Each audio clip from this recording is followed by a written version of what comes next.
édition. Oui, c'est que du chemin, ça n'a toujours pas été aisé. Mais Dieu voulant, comme je dis, avec tous ces soutiens, on arrive à tenir les éditions. Voilà, cette année, ça va se dérouler du 28 au 30 septembre au complexe sportif PC Jackson de Yopougon.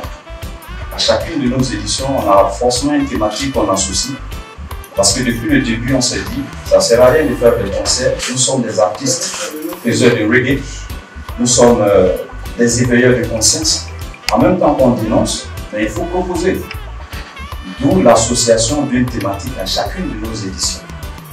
À la première édition, c'était le travail des enfants dans le secteur du transport. Ensuite, on a eu l'école obligatoire. On a eu l'art et le développement. On a eu le réchauffement climatique. Quel impact sur notre environnement? Ensuite, on a parlé d'entrepreneuriat avec la jeunesse et la cohésion sociale à la 5e édition. À cette 7e édition, on a bien voulu marquer un arrêt pour parler encore d'environnement. Parce que les faits sont là. La Libye est un cas palpable.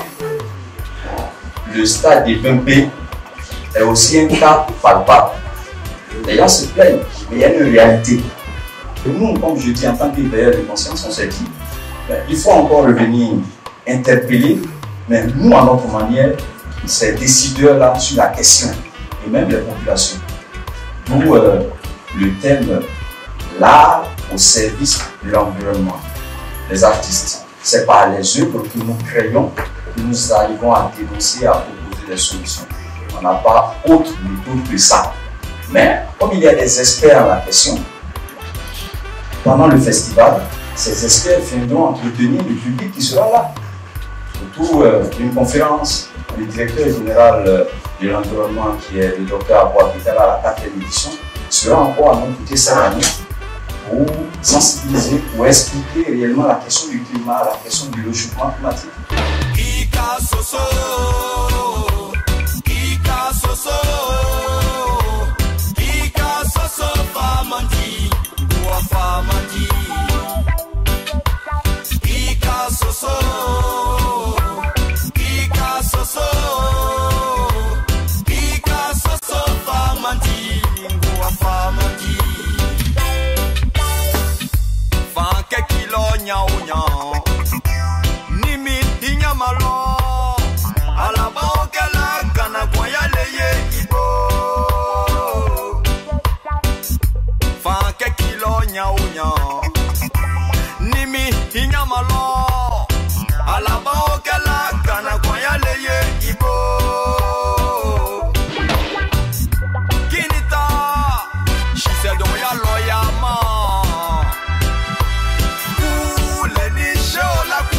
De telles initiatives en général sont bien accueillies par le ministère de la Culture et de la Francophonie, en ce sens que ce sont des initiatives venant de jeunes, et comme on sait que c'est l'année de la jeunesse décrétée par le président de la République, et donc ces jeunes initiatives, le ministère de la Culture et de la Francophonie ne ménage aucun effort pour soutenir ces jeunes initiatives. Nous sommes enclins à les accompagner tant au plan institutionnel qu'au plan financier. Vous l'avez entendu dans son intervention, il a eu à dire que le ministère de la Culture est à leur côté depuis un certain nombre d'années. Et donc c'est ce que nous nous efforçons de faire chaque fois que Yop Reggae Festival, comme on appelle, doit avoir lieu. Nous exhortons les promoteurs, les acteurs culturels vraiment à se rapprocher de cette direction régionale-là afin de pouvoir bénéficier de toutes les offres que nous pouvons faire aux promoteurs d'activités culturelles. Farafina Djigui, artiste, chanteur, reggae, compositeur de reggae. Je pense que réellement c'est déjà bien parti, passé à travers la conférence. On a vu que réellement c'est une bonne organisation. Il nous appartient comme ça d'apporter notre pierre à l'édifice. Voilà, comme c'est la 7e édition. Et puis le thème également là au service de l'environnement. Je pense que c'est un thème d'actualité.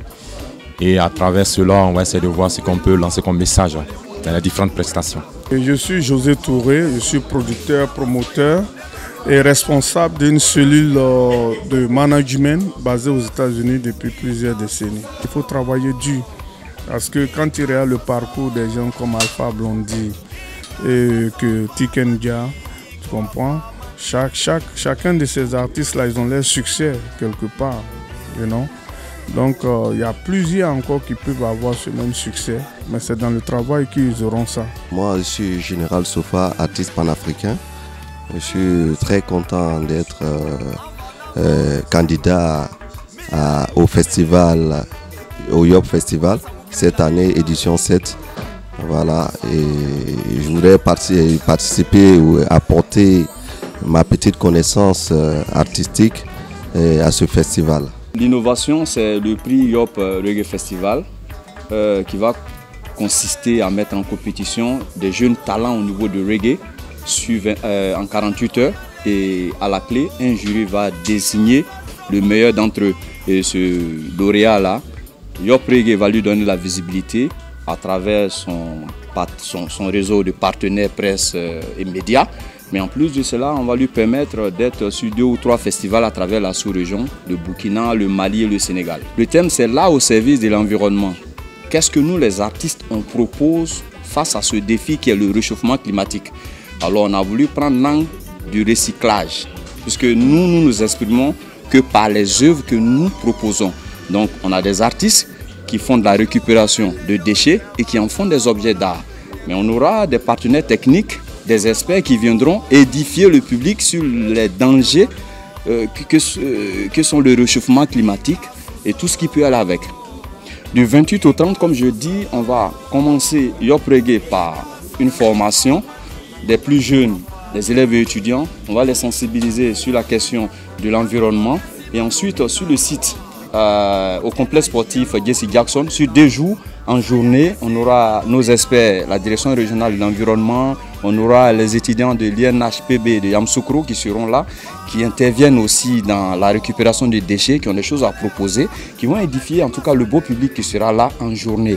On aura des expositions, des maquis géants et 2 jours de concert, le vendredi 29 septembre et samedi 30 septembre dans la soirée.